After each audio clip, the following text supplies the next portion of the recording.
It's an honor today to have Brittany Hansen on the podcast. Brittany is a tech entrepreneur with a special interest in marketing, sustainability, strategy, and global responsibility.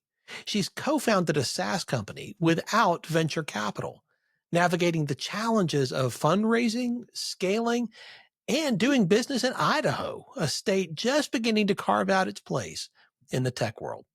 She's a wife and a mom, a jujitsu grappler, and a lover of all things automotive and fashion related. Brittany, I'm glad you're here. Thanks for being on the show.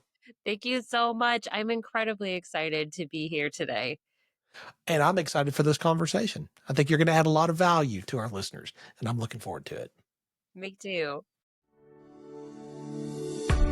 Welcome to Catalytic Leadership, the podcast designed to help leaders intentionally grow and thrive. Here is your host, author, and leadership and executive coach, Dr. William Attaway. I would love to start with you sharing a little bit of your story with our listeners, Brittany, particularly around your journey and your development as a leader. How did you get started? Absolutely. So, probably in a way that probably 50% of your leader or your listeners can connect with, and some not so much. I actually got started with leadership and really learning how to advocate for others as a mom. I was home for 13 years, came out of working America, and I learned to advocate for my 4 children, but specifically my 2 oldest, who are what's called twice exceptional, which means they are gifted autistic individuals on the spectrum. So Gotcha. brilliant kids who struggle socially. And it took me a while to figure out how to advocate for them in a way that didn't just make them feel protected, because you can advocate and make lots of enemies as you go along. What I was learning was how to advocate and make friends along the way and help people to learn how to also advocate for my children on their own and help my children learn how to advocate for themselves. And then about 13 years in, my sister-in-law and I were at a zoo, and we saw a tiny little boy. He must have been 5 or less, trying to we were at the zoo, and there was signage, and the zookeeper was speaking, and he was trying to serve as an interpreter for his parents who spoke Spanish. And we thought, surely there has got to be a better way of doing all of this. And it turned out that there was not a better way. So we patented the idea, got a very talented group of developers together, and have since moved forward in delivering information. But if you're going to be experts in delivering information, you dang well better be experts in communication and delivering information yourself. That's right. So that has been our learning experience along the way. It's been exciting and grueling and wonderful. So It's so fascinating. There's no such thing as a wasted experience, I often say. And every part of this journey has made you into the leader that you are now. And you can now bring that to bear for your clients, for your family, right? For everybody around you, for their benefit. And I love that. Where does marketing come into this? So when we got started with this business, I realized early on that we were going to have a gap in marketing. When I had gone to school the first time, I had gone with a specialty in psychology. I decided to go back for marketing, assuming that I probably wouldn't finish in time to be helpful to us, and that ended up not being true. Hmm. I started finding value right away, and we needed a way to talk about ourselves and to message ourselves. Marketing is a way of distributing information. It's a way of understanding others and yourself, and being able to get to the root of things and understand what's most important. So psychology actually fits in really neatly there, as does leadership. Because good marketing isn't done by lying or spin. It's done by Yes. a real understanding of who you're working with. And the same can be said for leadership. It's not done through lying or manipulation. It's done by understanding who you are and the people that you're working with, and helping those things to jive together in such a way that everybody gets to be successful. Hmm. I love that. I would imagine that balancing home life and professional life is somewhat of a challenge. It is. It's a line you learn to walk, and um, sometimes you sacrifice in one place or the other. So I had someone tell me once that it's a matter of keeping all of the balls in the air, but knowing which of those balls are glass and which ones are plastic. Yes. So, um, it has been a learning journey stepping out from having, been a stay-at-home mom and just a full-time advocate for my children into advocating for what I believe are world issues like Yeah. accessibility, like language and learning and the information. And really informationally, there's a big disconnect between what is truly accessible and what's just available to people. Mm, mm, Those are not the same thing. And mm. um, while walking that line has been difficult, it's also been incredibly rewarding for me. And it's taught me when, where, and how to use my empathy so that I can connect with people, enable them to do their best, and then step back and let them run. Both the way that I and my co-founder work, we have to be strong delegators. So we have to understand who we're working with and have high trust in our company and let people deliver. And as a recovering oldest child perfectionist, that was a learning curve for me to say, I'm going to trust you to run with this. And gratefully, we have an incredible team who has done just that. I love that. What does it look like? And I'm curious, this distinction that you made between availability and accessibility. Can you expound on that a little bit? Absolutely. So, what we find a lot, and not just with language capabilities, although there's certainly part of it, companies feel like because instructions or any kind of information you might need is available for you, that it is accessible. It's Mm. not. If I have cookies in a cookie jar on top of my fridge, technically they are available. But are they really accessible? That's true. Like they're I not. like that. You That's can't good. you can't get to them easily. You might break something, you might hurt yourself, you know, it's there, but you don't know how to get to it, and you certainly Mm. can't use it in the way that it's supposed to be used. So in that way, lots of businesses, I mean, I don't know how many of us have gone to IKEA and gotten home with that massive sheet of instructions and the pictograms, right? Right. Me. It's available to me to know how to put this together. Is it truly accessible? I Mm. don't know, because there's an awful lot of user-generated content out there telling you how to put together IKEA furniture, and some of it is wrong and means that it will all fall in on itself when I'm done, right? How many of us have used Google Translate to translate something and went, I bet that's not what they meant to say when they said, Mm. right? Um, Yeah. but technically the information was available to you. We cannot make the best information or the best, pardon me, we cannot make the best decisions without the best information. Mm. When we choose as governments, as companies, as social media influencers, as authors, whatever you choose, when we choose to put information out there that is subpar or that we haven't chosen to take the time to really um, curate, we arm people with poor information about ourselves, which means they will make poor decisions regarding us. That's powerful. And I think it ties into the whole marketing and communication piece. Like, how are we going to do this in a way that is intentional, that's purposeful, and that it's going to drive people more toward being able to understand and comprehend exactly what we're trying to communicate? That's really solid. Thank you. We believe so, and the more we've traveled abroad, the more we've really come to realize that um, there is a gap. Anybody can do a QR code that says, "Here's the version of this information in Spanish." If it's not in the correct Spanish, it makes no difference to me. Wow. That's very good. So what does your SaaS product do?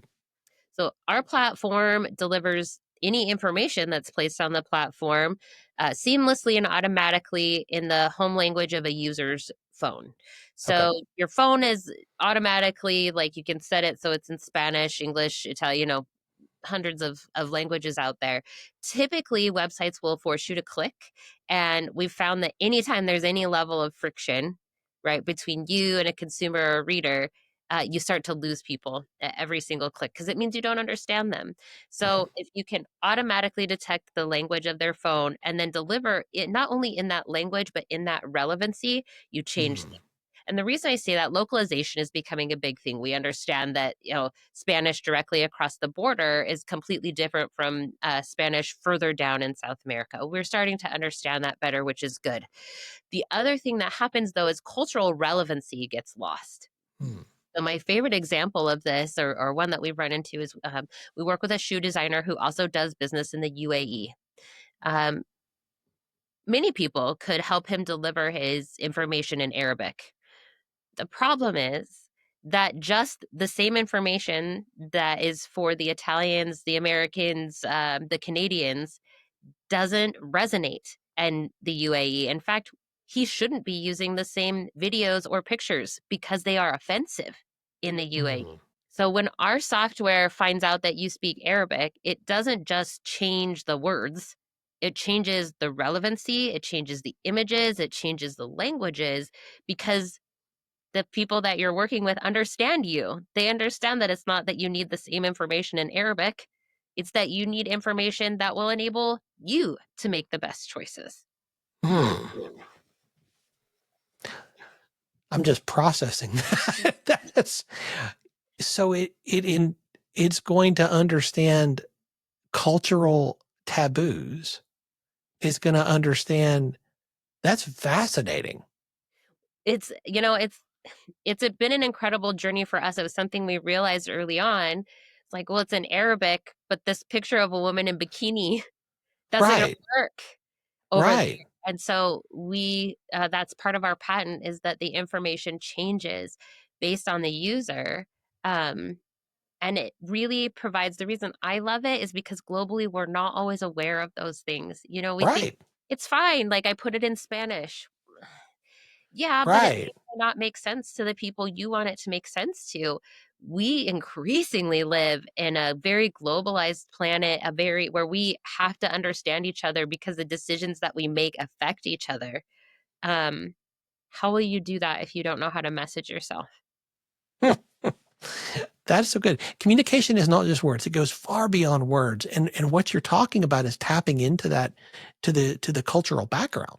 You're tapping into the understanding of somebody as a 3D human being, not just a language set like Spanish or Arabic. Mhm. It's really seeing them more holistically. Absolutely. Little things like in the Philippines, especially if you speak Tagalog, they don't point Mhm. like this. That's rude. So they gesture with their lips. But how would you know that? How would you know that? Yeah, it's like Right. we're here to coach and help, and our product helps you to figure out those things and to help you deliver because there's no way for everyone to know everything. Right. Oh, But you so have to good. know some of the things. I mean, we just left Japan, and while we were there, the protocols are wildly different than they are here. You're not supposed to gesture with your hands, which meant that I like had to sit on my hands for the whole meeting. I love to gesture with my hands, right? Um, there's bowing, but it's at the right angle. There's a specific place you are supposed to sit in the meeting. There's a specific way to take a business card. And all of that is culturally relevant and something I would not have thought about. And it's not just because I'm a self-centered American, although I'm probably recovering, one of those as well. It's because I don't know. I'm not at how you don't know what you don't know. That's right. So it starts with conversations. It starts with knowing that you're not good at something and enabling yourself to get better at it. And that's really all that we're trying to do is just enable people to deliver the message they want to deliver. So how does that intersect with authenticity? Because I think one question people may be having is, well, wait a minute, but I talk with my hands, but that's who I am. How does this intersect with that reality that people have certain parts of them that are so key to who they are? Absolutely. And to that, I would say maybe it boils down to ethics. Um, Mm. and or morality on some level. So I love to talk with my hands, right? That's part of who I am. Deeper than that, I'm very culturally sensitive and empathetic. So Mm. if it is deeply offensive in your culture for me to do that, or it makes you feel small, or it makes you feel like I'm dominating the room, I probably Mm. won't do that anymore. Um, Mm. we see examples of that all the time. Like, I like to dance, but if I go to a Native American powwow, I will probably be careful of how I do that because Mm. I need to be sensitive to who they are. This is not about being inauthentic. This is about making yourself adaptable, about learning, understanding, and growing, and saying, you know, who am I really versus what do I just do? You know, Mm. it's Good not distinction. me to point at someone. That's just something I grew up with culturally. Right. Gesturing with my hands is part of how I like to speak, but if it doesn't fit that moment, then I need to know not to do it. Because more important to me is that I'm inclusive, that I'm loving, that I'm understanding, than that I like to talk with my hands. What a great distinction. And what a great opportunity for leaders to understand that it's really not about us, right? It's about communicating with other people and thinking, what is the best way for me to do that in a way that they will receive best? It's putting them first, right? And that type of servant leadership, I think, is something that is key for great, truly catalytic leaders. And I love that you're bringing that out because I think the surface level is so often to say, well, that's just how I am. And that's the default, the reactionary response. But I love how you say that. Let's go deeper. Let's go underneath that. What is it every leader wants to do? They want to make a difference. If they're trying to be catalytic, they want to make a difference in what they're doing. And what you're describing is a way to do that, but it starts with the mindset that you adopt when it comes to communicating with others. Absolutely, it does. Yeah. And I Hmm. think you're right. That's who I am is a really easy way of saying I don't want to be accountable for the way I make people feel. Wow, that's good. I think great leaders will be, and they'll resonate with that, and they'll say, "Okay, this is a growth area for me. There's some growth I need to be thinking about here." As you have started this business, and as I read in your bio, like no venture capital, like so you started with zero. Yeah, we bootstrapped in the beginning. We bootstrapped hard, and that was terrifying to take that step forward. And then we have ended up with investors, but we chose not to go the venture route. We never had angels. We've never done any of that. And not to negate the value of that, there are people who have to have it.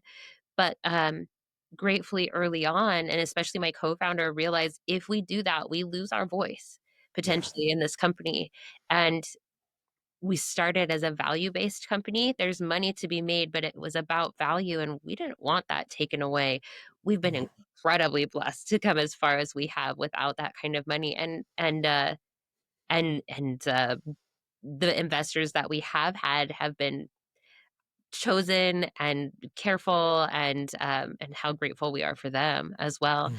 Um, but we wanted to do it this way. We wanted to build something meaningful, and I feel strongly like that's what we've done, and we're continuing to try and do that every day. Love that. Talk about the value centric piece of that. Because a lot of companies talk about values. A lot of leaders talk about values and leading with values and a culture of values. I'm sensing something a little bit different in what you're describing.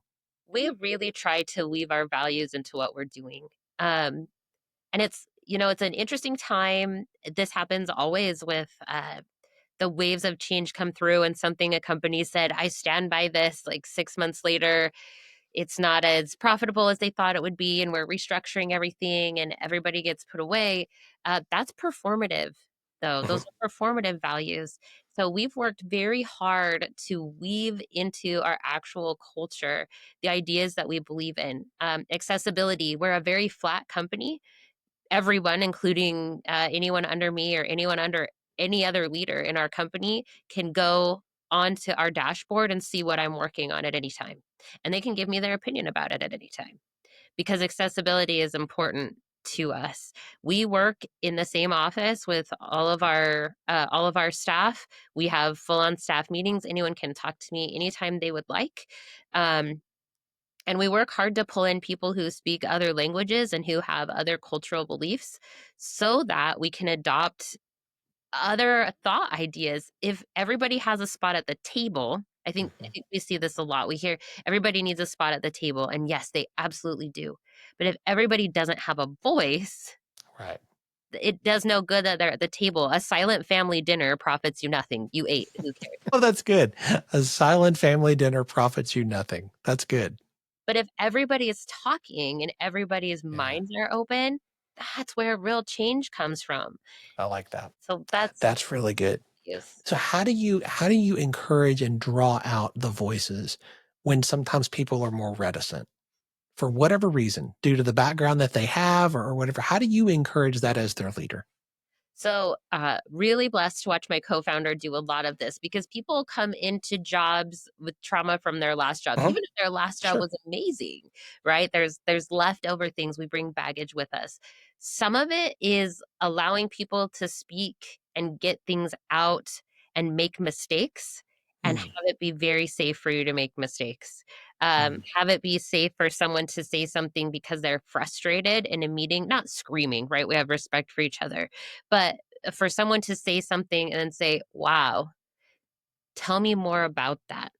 mm. It requires a level of curiosity that can sometimes be very painful to Right. have. Wow, I see that you're sensing a breakdown. Tell me what that means. So it requires a level of humility I'm definitely still practicing, but the more people realize they are actually safe with you, the more likely they are to bring you a concern. And everybody needs that because if marketing and everybody else is moving forward with something and dev is saying, hey, wait, this is much bigger than you think it is. In a Mhm. lot of corporations, they'll be quiet and just try to get it done, and nobody's going to know until 6 months down the road that this Right. isn't going to be what it's supposed to be. So it's inviting, asking, sitting in uncomfortable silences, because sometimes people are waiting to see if someone else will say something or if it's really okay if they speak up. Pausing for 20 seconds doesn't make that, like, that's enough time for someone to say, should I say something, and go, and then you've moved on. So silence, asking, and rewarding. And this is something my co-founder Andrea is very good at. She'll say, "Oh, that is such a good thought. I hadn't even thought about that."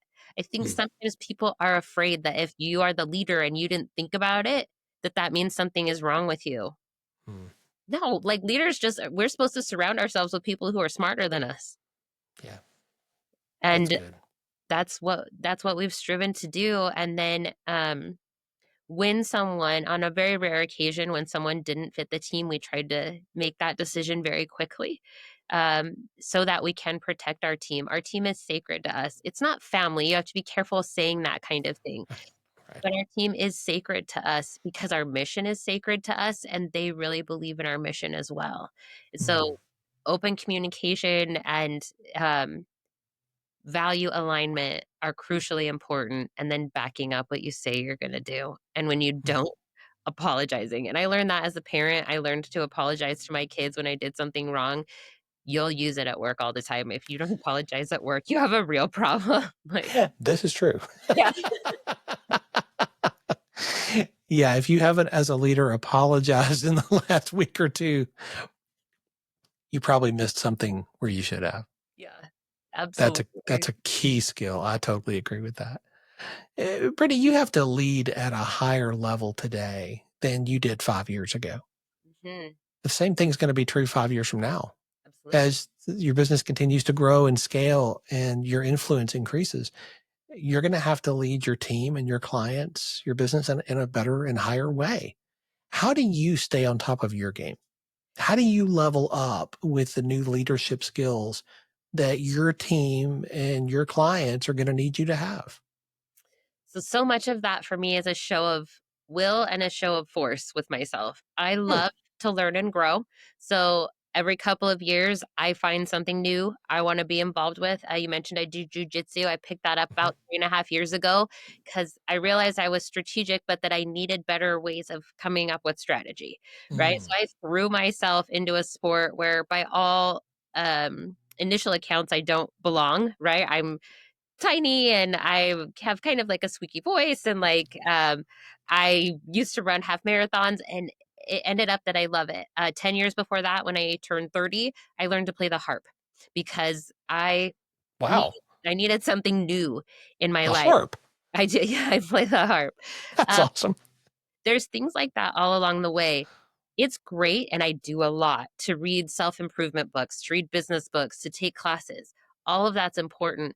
But if you don't know how to implement the things you're learning, Yes. that's where you're going to struggle. And so what I try hard for is things I can immediately implement into my life and see how they're going to change me as a person. I'm doing that with ChatGPT right now and other AI. I'm trying to learn how I can use it ethically, how I can use it to level up, so that it's not a weapon that can be used against me, but something Mhm. that, I am well versed in and I know how to use it in the right way. So staying open and adoption and just pushing yourself. I think a lot of leaders are really good at, but don't push yourself in the directions you already know you're good at. Like, that's Mm, just safe. that's If safe. I'm good at cha-cha, right? If I'm good at Latin dance and I'm like, "Do you know what? I'm gonna be really brave and I'm gonna try salsa." Am I really being brave or am I Right. protecting myself? Right. That's good. That's good. And safe is not where the greatest leaders operate. And I love that. I'm still thinking about the harp. I love that. Do you still play? I do. There is yeah, That's so awesome. I do play. I don't play for the original purpose, which I was going to do a death doula program and help people transition from Wow. kind of life to death. But there is something that's so calming about an instrument you hold against you as you play and just feel it. I love it to this day. So My goodness. So fantastic. I love that. So thinking about your journey, and I mean, you are continually learning in so many different ways, experientially from other people and through books and such. Is there a book that has made a big difference in your journey that you'd recommend to the leaders who are listening? oh, there are 1,000 books. I would recommend Radical Candor. It can be a Mm, little hard to read, but it's excellent what's at the root of it. And I'm reading one right now. If you struggle at all with reading people, which is vitally important as a leader, there's one that just yeah. came out called 6MX is what it's the 6MX solution. It's the 6-minute X-ray that Mm, will help you to understand body cues and body language. Um, doing it in part so I can screen it and give it to my boys who really struggle to read body language. Uh, but really interesting and a great way to implement all the things you learn from people like Vanessa Van Edwards or mhm. Never Split the Yes. Difference. Um, Yes. so cool to read about those things, but sometimes very difficult to implement. And this is a great way of implementing that knowledge. Hmm. I haven't read that. I'll have to check that out. Thank you. Of course, it's a great one. Brittany, this has been such a fantastic conversation that I have so enjoyed. I know people are going to want to stay connected to you and continue to learn more from you and more about what you're doing. What is the best way for them to do that? The easiest way is just to find me on LinkedIn. I'm there all the time, and I would love to meet up with you. You're always welcome to message me, and I'll send you a link, and we can talk for 30 minutes. I love to hear people's ideas. I love to hear about your businesses, so please do. If you have that thought, don't hesitate. Reach out. I'd love to hear from you. Thank you for what you're doing. Thank you for the difference that you're making and for being a model of what a continually learning leader looks like. Well, thank you, and for what you're doing and the way that you're leading people and making your knowledge available to so many people. I think it's phenomenal, and I'm a big fan.